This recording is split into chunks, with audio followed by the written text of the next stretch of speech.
네, 안녕하세요. 쓰다 글쓰기 센터 심원 소장입니다. 이번 시간에는 독서 지도에 관해서 좀 말씀드리려고 합니다. 글쓰기 센터는 필독서가 없습니다. 그래서 간혹 학부모님들께서 그러면 독서 지도를 어떻게 하냐라고 이제 물어보시는 분들이 많으시고요. 또 책을 가지고 수업을 하지 않으니까 글쓰기 수업을 또 어떻게 할 수 있냐라고 이제 물어보시기도 합니다.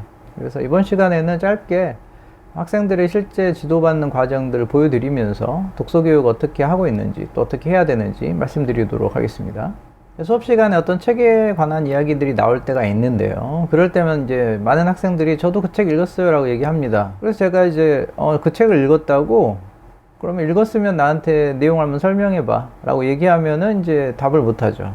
제가 생각하기에 책을 읽었다는 말은 크게 두 가지를 할 수 있다는 뜻인데요. 먼저 읽은 것을 완전한 문장으로 요약해서 다른 사람한테 설명할 수 있다는 뜻입니다. 그리고 또 하나는 이제 읽은 것에 의미를 부여하는 것인데 당연히 요약하는 것보다는 의미 부여하는 단계가 더 높겠죠. 그런데 실제로 많은 학생들이 낮은 수준의 독서조차도 하지 못하는 경우가 많습니다. 실제로 제가 이제 대치동 초, 중고등학생들 독서를 보면은 대부분이 숙제를 위한 읽기를 하고 있습니다. 그러니까 숙제를 위해서 읽는다는 얘기는 읽고 싶어서 읽는다기보다는 해야 하니까 읽는 독서죠. 그러니까 급하게 읽게 되고요. 미루다가 이제 수업이 닥쳐서 읽습니다. 그리고 이제 학원에서도 독서 숙제를 내주면 읽었는지 확인을 해야 되기 때문에 학생들을 좀 괴롭혀야 되겠죠. 그래서 활동지 같은 걸 줍니다. 읽고 채워와라. 그래서 이제 그걸 가지고 이제 수업을 하게 되는 경우가 있는데, 그러다 보니까 책을 읽는 것 자체가 목적이 아니라 그 활동지를 채우는 것, 숙제를 했다는 걸 증명하는 게 목적인 경우가 이제 또 생깁니다. 그리고 그렇게 읽었기 때문에 책이 어지간히 재미있지 않은 한 다시 읽지 않죠. 그래서 일회적으로 독서를 하고 끝나게 됩니다.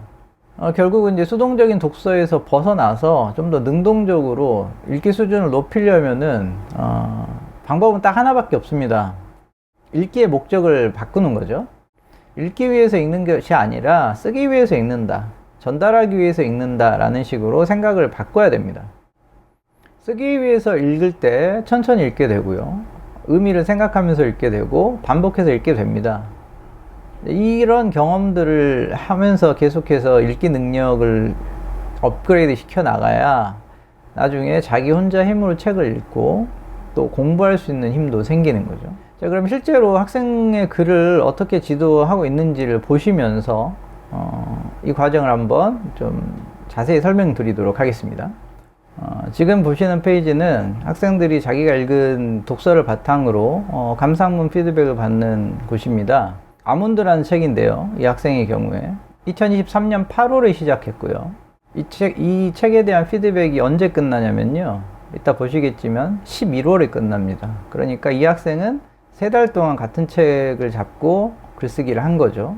아마도 제가 생각하기에 같은 책을 읽고 쓴 글을 3달 동안 피드백을 받아본 경험이 있는 학생은 아마 거의 없을 거라고 봅니다. 이 학생이 이제 처음 수업을 시작할 때 제가 그랬습니다. 네가 지금까지 읽은 책 중에서 제일 재밌었던 책으로 시작하자. 그래서 선택한 책이고요. 그래서 제일 재밌었던 책이니까 다시 읽어도 부담이 없고 또 기억도 많이 남으니까 한번 시작해 보라고 한 거죠. 그래서 가장 먼저 이제 요구한 게 줄거리 정리입니다. 그래서 줄거리 정리는 이 학생은 이제 2번에 걸쳐서 했는데 번호를 매겨 가지고요, 중요한 사건들을 정리하게 합니다. 줄거리 정리의 목표는 이 책을 읽지 않은 다른 사람에게 이 책의 내용을 짧게 설명해 준다는 것을 목표로 합니다.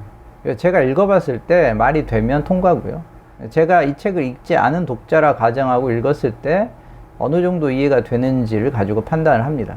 이렇게 연습을 하다 보면 학생들이 다른 사람과 공유할 수 있는 정보를 이제 찾아내서 정리하게 되고요. 그 중간중간 과정에서 당연히 이제 문장이라든가 이런 거 구성이라든지 뭐 이런 것들을 이제 검토를 하게 되죠. 줄거리 정리가 끝나면 그 다음에는 이제 주제 질문이라는 것을 하고 그 질문에 대한 답변을 쓰게 하는데요. 이 부분이 사실 이제 뭐냐면 작품에 의미를 부여하는 활동입니다.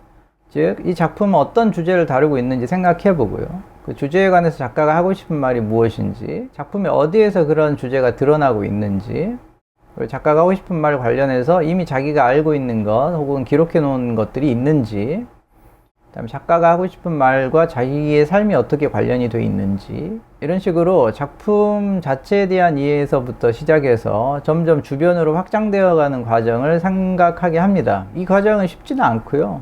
꽤 오랜 시간이 걸립니다. 그래서 이 학생도 13번에 걸쳐서 답변을 작성했는데요. 이런 과정들을 거쳐가지고 마지막에는 감정에 관한 이야기다 라는 결론을 내리게 됐고, 그것과 관련돼서 질문에 답했습니다. 이 첫 번째 답변에서 이 13번째 답변까지 가는 과정이 굉장히 이제 지겹거든요. 비슷한 얘기를 반복해야 되고요. 학생이 쓴 생각 자체가 이해되지 않는 경우도 되게 많습니다. 아이들이 정확한 문장을 쓰지 않기 때문에 지도하는 입장에서는 좀 답답할 때가 많이 있습니다. 하지만 뭐 이해하려고 노력하면서 꼭 필요한 부분들에 대한 지도를 하고 있습니다. 이렇게 준비가 끝났으니까 이제 감상문을 쓰게 되는데요. 이 학생이 8월 달에 시작해서 11월에 끝나게 된 이유는 감상문을 30번 넘게 피드백을 받았는데 중간에 과정을 자세하게 말씀드리는 건 별 의미는 없고요. 이 첫 번째 썼던 감상문, 나는 아몬드의 주인공의 감정이 없다는 것이 얼마나 위험하고 슬픈지 알게 됐다. 이걸 처음에 썼어요. 감상문이라고. 어떻게 쓰는지 모르니까 그냥 한 문장만 썼던 건데요. 이거를 고치고를 계속 반복해서 3달 동안 고쳤더니 마지막에 어떻게 나왔냐면, 아몬드는 감정의 중요성을 말해준다로 이제 바뀌었죠. 그리고 감정의 내용, 고마움이라는 감정, 사랑이라는 감정, 자신이 평소에 감정을 어떻게 표현하고 있는지, 이제 이런 식으로 좀 읽어볼 만한 글이 됐습니다. 근데 아이들은 이런 경험을 하지 않기 때문에 자기가 글을 왜 잘 쓰는지, 왜 못 쓰는지, 어떻게 하면 좋아지는지에 대한 감이 전혀 없습니다. 그래서 학생들이 쓰는 감상문은 대체로 줄거리 요약과 재밌다, 재미없었다, 아니면 학교에서 알려준 그 형식적인 내용들 있죠. 뭐 책을 읽은 동기를 써라, 줄거리를 정리해라, 네 생각을 써라, 뭐 이런 식으로 글쓰기를 위해서 책을 읽는 게 아니라 그냥 책을 읽었다는 걸 증명하기 위해서 글을 쓰는 거죠. 물론 제가 이렇게 보여드리니까 모든 학생이 이렇게 하느냐, 그렇지 않습니다. 당연히 어떤 학생들은 몇 번 만에 끝나고요. 이렇게 끝났다고 해서 이 글이 뭐 대단하게 좋은 글이냐, 그런 것도 아닙니다. 그리고 이렇게 썼다고 해서 다음번에 갑자기 이 학생이 글을 잘 쓰게 되느냐, 그것도 아니죠. 중요한 것은 바로 이 과정입니다. 책을 한 권 읽고 시간을 들이고 공을 들여서 여러 번 반복해서 읽고, 또 필요한 부분은 다시 읽고 생각도 해보면서 읽을 때 이 책이 이 학생의 책장 맨 앞에 꽂힐 수 있게 됩니다. 왜냐하면 다른 어떤 책보다 재밌게 읽었고, 또 거기에서 의미도 생각을 해봤죠. 자기 스스로 선택한 책이었고요. 3달에 걸쳐 가지고 글을 썼고, 그러면은 이 학생 인생에서 이 책만큼 잘 읽은 책은 없다고 봐야 되겠죠. 그래서 저는 독서라는 건 바로 이런 책들을 한 권씩 쌓아 나가는 거라고 생각합니다. 자, 정리를 해보면요, 제가 생각할 때 읽기의 단계라는 거는 크게 이제 5단계 정도로 구성이 되는 것 같습니다. 이런 단계들을 거쳐 나가는 과정에서 가장 중요한 것은 읽기 자체가 아니고 읽은 것을 어떻게 자기 것으로 만드느냐입니다. 같은 책을 반복해서 여러 번 이렇게 탐색적으로 읽는 그런 과정이 있는가?